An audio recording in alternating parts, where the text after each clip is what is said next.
The handcuffs clicked shut around Sarah Mitchell's wrists as the crowd at the Riverside Military Academy recruitment fair cheered her arrest for stolen valor. Staff Sergeant Mike "Hotshot" Davis basked in the applause, having just publicly humiliated what he assumed was another civilian pretending to be a Navy SEAL. But retired Admiral Robert Caney's blood ran cold as he glimpsed the small tattoo on Sarah's wrist, a ghost with 23 beneath it, an insignia that officially didn't exist. 34-year-old Sarah Mitchell had been just another face in the crowd until she quietly corrected Davis's dangerous misinformation about sniper protocols. Her soft voice cutting through his recruitment pitch, "That's wrong. Center mass is the primary target." Headshots or last resort had triggered an explosive confrontation that ended with her arrest as a fraud. What Admiral Caney knew about that tattoo would shatter everyone's assumptions about the soccer mom being led away in handcuffs, revealing a truth so classified that the military preferred her dead on paper rather than alive and asking uncomfortable questions. The Riverside Military Academy Recruitment Fair in Cedar Falls, Missouri, represented the military's public face-polished presentations designed to attract young Americans to military service. The event featured displays of equipment, demonstrations of military capabilities, and recruiters who painted service in heroic terms while carefully avoiding the darker realities of modern warfare. The post-9/11 military culture had created heightened awareness of stolen valor cases, where civilians falsely claimed military service for personal gain. This legitimate concern had evolved into aggressive policing of military credentials, with genuine suspicion sometimes transforming into public spectacle. The recruitment environment encouraged dramatic confrontations that demonstrated military values while entertaining civilian audiences. The classification system that governed modern military operations created complex layers of service that couldn't be publicly acknowledged. Personnel who had served in the most dangerous and sensitive operations often found their records buried or altered to protect ongoing missions, leaving them vulnerable to accusations of fraud when their service couldn't be verified through normal channels. Sarah Mitchell's journey to SEAL Team 6 had been extraordinary, beginning with her enlistment in 2008 as a Navy corpsman. Her exceptional performance in medical training, combined with psychological evaluations that revealed unusual resilience and tactical aptitude, had led to her selection for special operations training. Her progression through increasingly elite units had culminated in assignment to the most classified Naval Special Warfare Unit. Her service record from 2012 to 2018 was a catalog of successful operations in the world's most dangerous locations. Operating under the call sign Ghost 23, she had conducted direct action missions, hostage rescues, and intelligence-gathering operations that had saved countless American lives. Her 47 confirmed kills represented not bloodthirsty aggression, but precise application of lethal force to protect innocent lives and complete critical missions. The Syria operation that had officially killed her was supposed to be routine, a precision strike against a high-value target that intelligence indicated was planning attacks on American interests. The mission had been compromised by corrupt officers who had sold operational details to enemy forces, turning what should have been a surgical operation into a massacre that killed her entire team.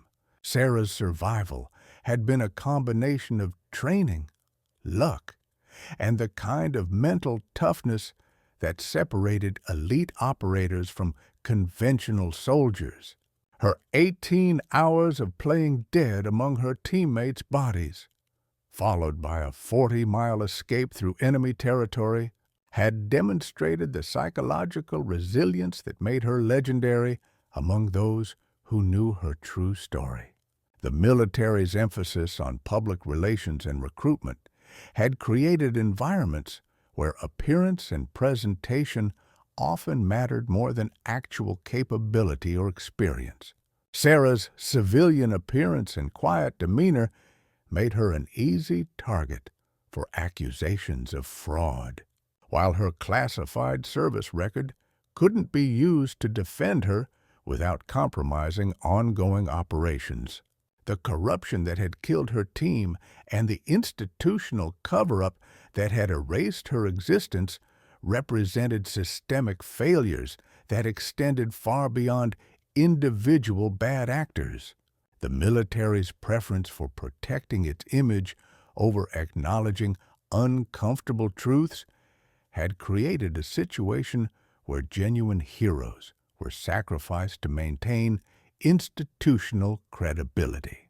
The stolen valor phenomenon, while addressing legitimate concerns about fraudulent military claims, had become a weapon that could be used against actual veterans whose service didn't match public expectations. The aggressive policing of military credentials had created an environment where authentic service could be questioned and dismissed if it didn't conform to Hollywood stereotypes. But Sarah's quiet correction of dangerous misinformation was about to trigger a confrontation that would expose the deadly gap between military public relations and battlefield reality. Sarah's attendance at the recruitment fair hadn't been planned. She'd been accompanying her teenage nephew who was considering military service. Her intention was to remain invisible, observing the presentations while providing quiet guidance to help him make an informed decision.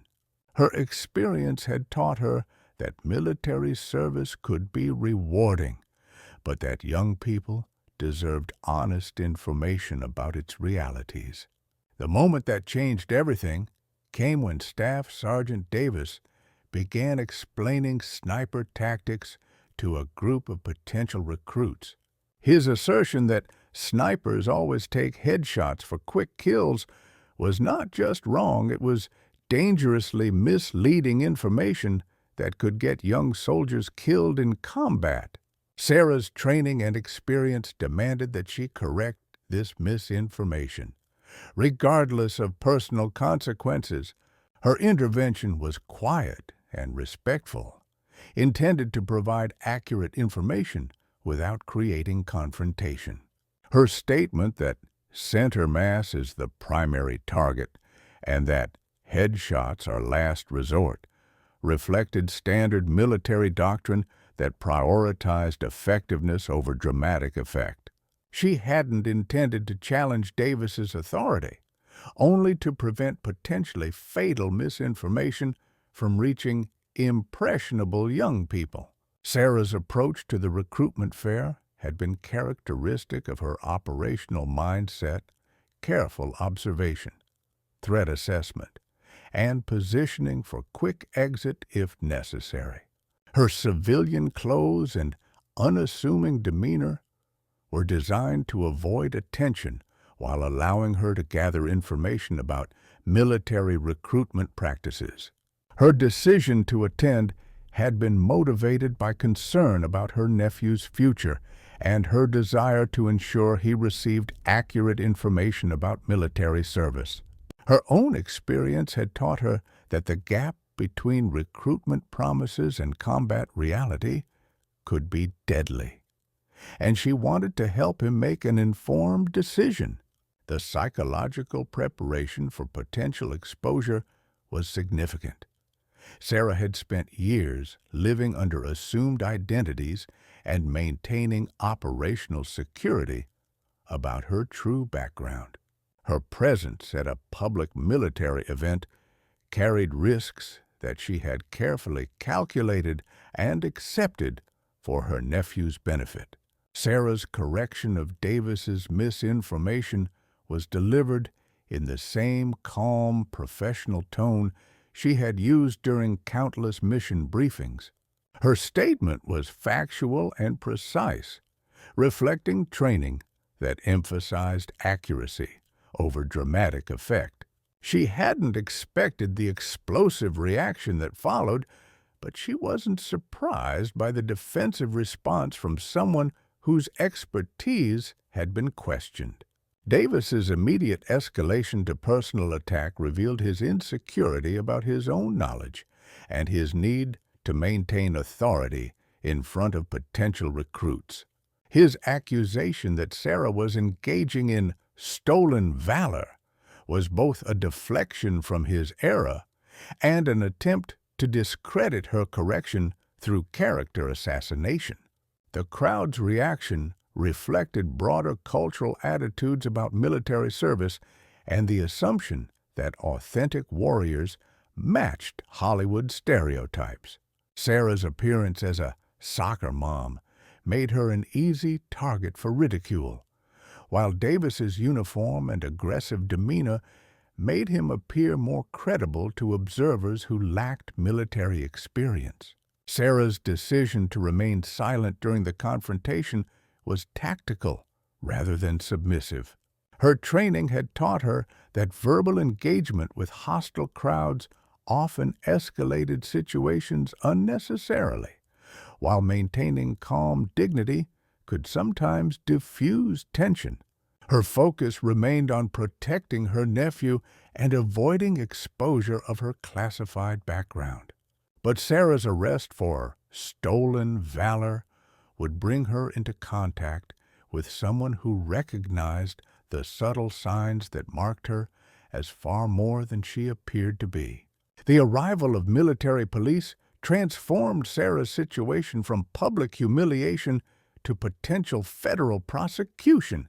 Stolen valor charges carried serious legal consequences, including fines and imprisonment, while the public nature of her arrest would create permanent damage to her reputation, regardless of the outcome.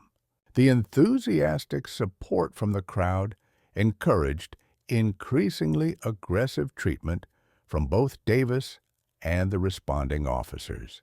Sarah's calm acceptance of the arrest was interpreted by observers as either guilt or shock, but it actually reflected her operational training and psychological preparation for capture scenarios. Her automatic assessment of threats, positioning near exits, and controlled breathing patterns were invisible to most observers, but represented ingrained responses from years of operating in hostile environments. The irony of her situation was profound. She was being arrested for impersonating a military service member while actually being one of the most decorated operators in naval special warfare history. Her classified status made it impossible to defend herself without compromising ongoing operations or exposing other personnel who remained in classified roles. The public nature of the arrest created pressure for quick resolution that favored appearance over investigation. The crowd's expectation of dramatic justice made it difficult for law enforcement to conduct thorough verification of Sarah's claims, while the recruitment fair's schedule created time pressure that encouraged hasty decisions. Media attention was another concern, as recruitment events were often covered by local news outlets looking for patriotic stories. Sarah's arrest for stolen valor would likely become a cautionary tale about civilian fraud, while her true service record would remain classified and unavailable for her defense. The legal system's emphasis on documentation and verification created additional challenges for someone whose service records were classified or altered for operational security.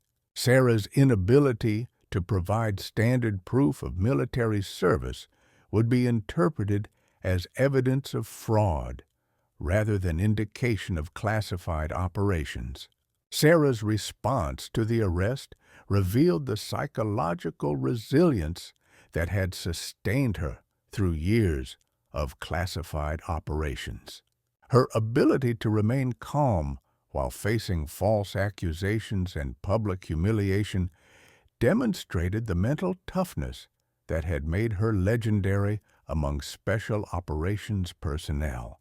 Her disappointment in the military's recruitment practices and the quality of information being provided to potential recruits reflected her continued commitment to protecting young Americans, even when that protection came at personal cost.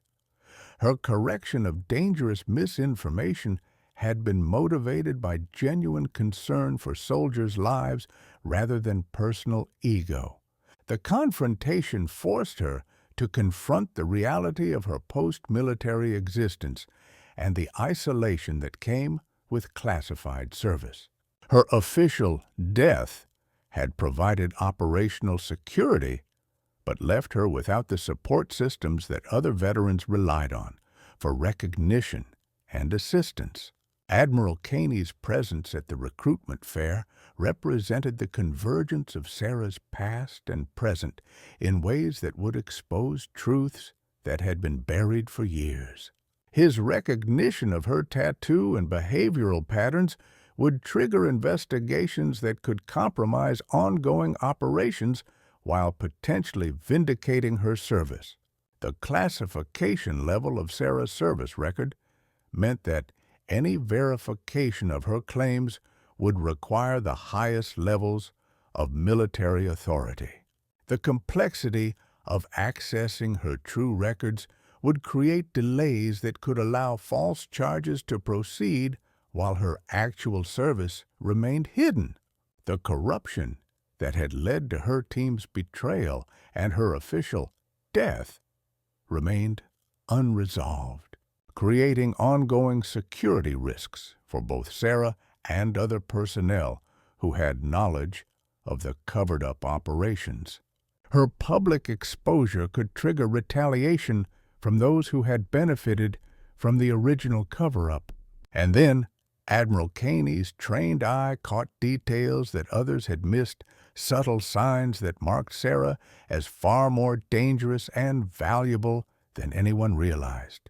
The moment Admiral Caney glimpsed the Ghost 23 tattoo on Sarah's wrist, the entire situation transformed from a routine stolen Valor case into a national security crisis. The insignia represented one of the most classified units in naval special warfare, with operators whose existence was officially denied and whose service records were buried so deep that accessing them required presidential-level authorization. The realization that Sarah was being arrested for impersonating a service member while actually being one of the most decorated operators in military history created immediate legal and operational complications. Her public exposure threatened to compromise ongoing operations while potentially revealing classified programs that were designed to remain invisible. Admiral Caney's recognition of Sarah's tactical behaviors, her threat assessment, positioning, and breathing control confirmed what the tattoo had suggested. These weren't skills learned from movies or books, but ingrained responses from someone who had operated in the world's most dangerous environments. The woman being arrested as a fraud was actually a legitimate military legend. Admiral Caney faced an impossible choice between protecting classified operations and preventing a grave injustice. His intervention to stop Sarah's arrest would require revealing information that could compromise ongoing missions. While allowing the arrest to proceed would mean abandoning a decorated veteran to false prosecution. The classification level of Sarah's service record meant that standard verification procedures were inadequate. Accessing her true records would require the highest levels of military authority and could potentially expose other classified personnel who remained in active service. The decision to intervene carried risks that extended far beyond the immediate situation. The time pressure was enormous, as Sarah's arrest was proceeding rapidly, and any delay could result in her being processed through the legal system before her true identity could be verified. Admiral Caney's decision had to be immediate and decisive, with consequences that would affect not just Sarah, but the broader classified operations community. Admiral Caney's command to release her immediately represented a moment of moral courage that prioritized justice over operational security. His willingness to risk exposing classified information to prevent the prosecution of an innocent veteran demonstrated the kind of leadership that put people before politics. His phone call to the Pentagon initiated a verification process that would expose the corruption and cover-up that had led to Sarah's official death. The investigation would reveal not just her true service record, but the systematic failures that had allowed corrupt officers to escape accountability while genuine heroes were erased from history. The transformation in the crowd's attitude was immediate as Admiral Caney's authority became apparent. The enthusiastic support for Sarah's arrest was replaced by confused silence, as observers realized they had been witnessing something far more complex than a simple stolen Valor case. But the truth that emerged from Sarah's classified file would expose not just her heroic service, but the corruption and betrayal that had cost her everything she had fought to protect. Admiral Caney's phone call to the Pentagon initiated a verification process that would expose secrets buried for years. His security clearance and personal relationships with senior leadership allowed him to access Sarah's classified file within minutes, revealing a service record that would shock even experienced military professionals. The preparation for Sarah's vindication required careful balance between revealing enough information to clear her name while protecting ongoing operations that depended on secrecy. Admiral Caney's approach was methodical and precise, designed to provide justice while minimizing operational compromise. Sarah's psychological preparation for the revelation of her true identity was complex, as it meant abandoning the anonymity that had protected her for years. Her official death had provided operational security, but also personal safety, and its exposure would make her a target for those who had benefited from the original cover-up. The moment of maximum tension arrived as Sarah's classified file was accessed at the Pentagon, revealing a service record that contradicted everything the crowd had been told. The woman they had cheered to see arrested was actually Lieutenant Sarah Mitchell, call sign Ghost 23, one of the most decorated operators in SEAL Team 6 history. The revelation that she had been officially listed as KIA after her team's betrayal created immediate understanding of the injustice that had been occurring.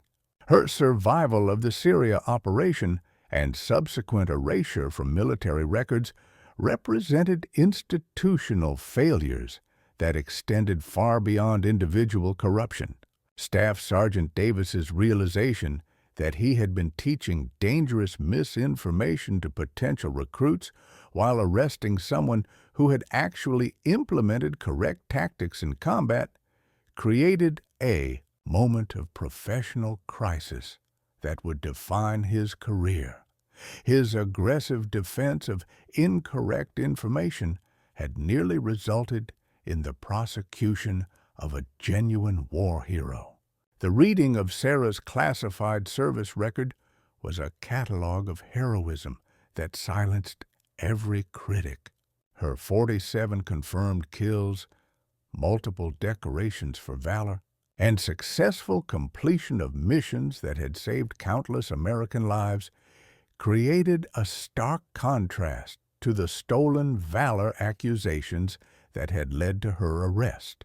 The revelation that her team had been betrayed by corrupt officers who had sold intelligence to enemy forces provided context for her official death and subsequent erasure from military records.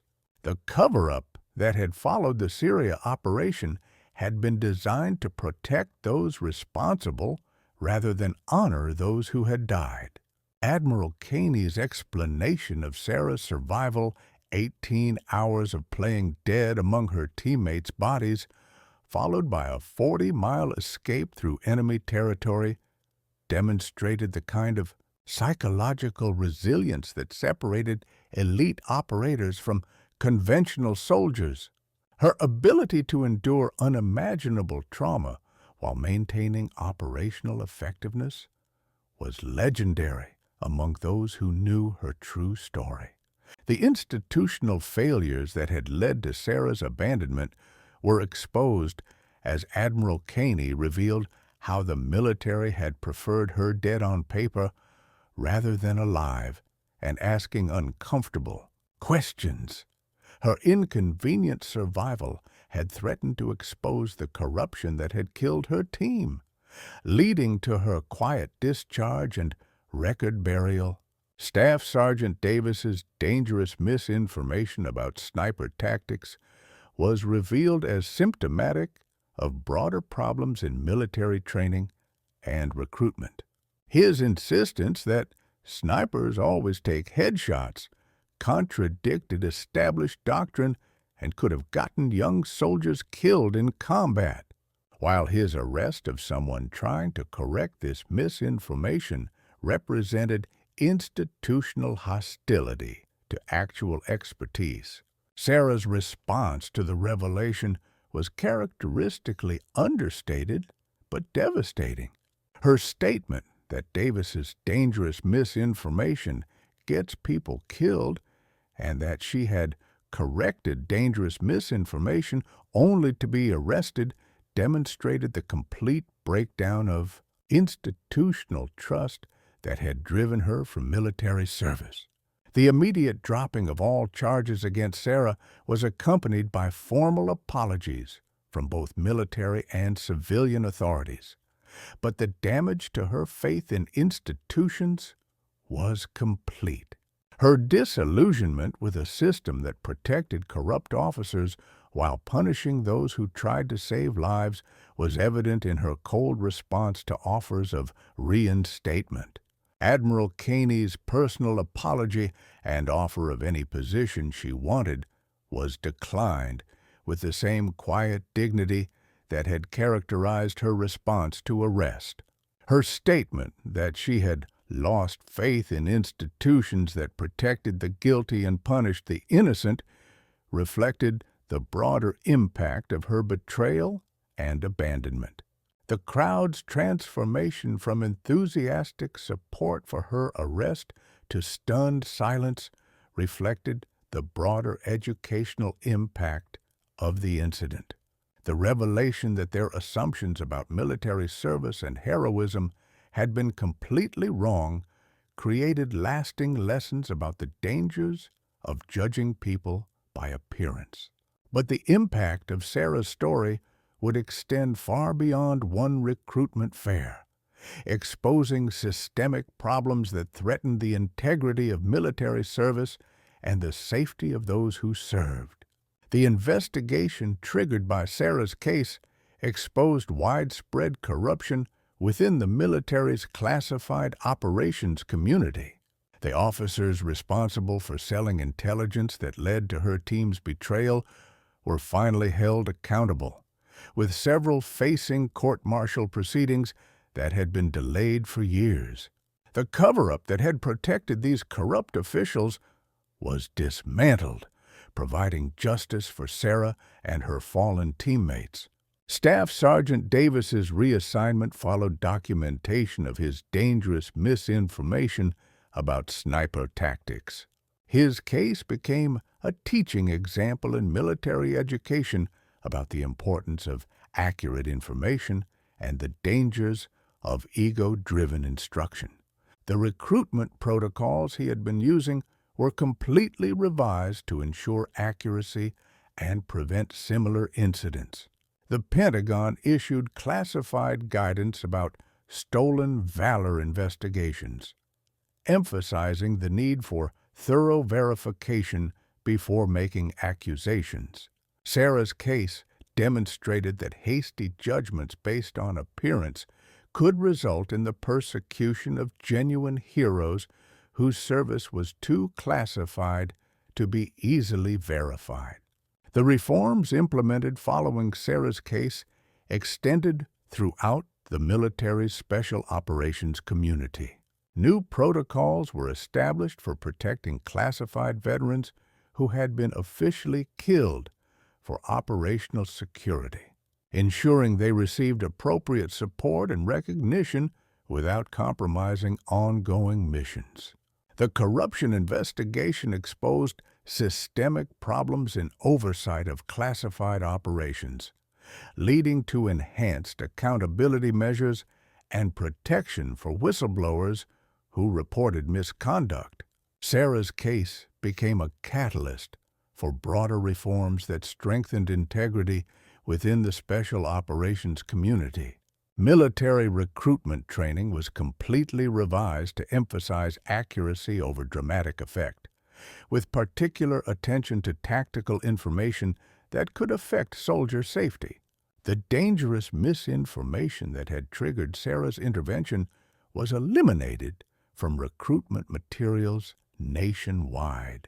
Sarah's transition to private security work allowed her to use her skills to protect people the government wouldn't, providing services that filled gaps in official security programs. Her company became known for its exceptional capabilities and ethical standards, attracting clients who valued competence over publicity.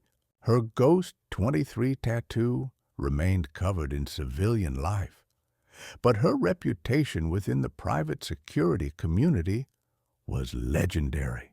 Her techniques and training methods were sought after by other professionals who recognized the value of her classified experience.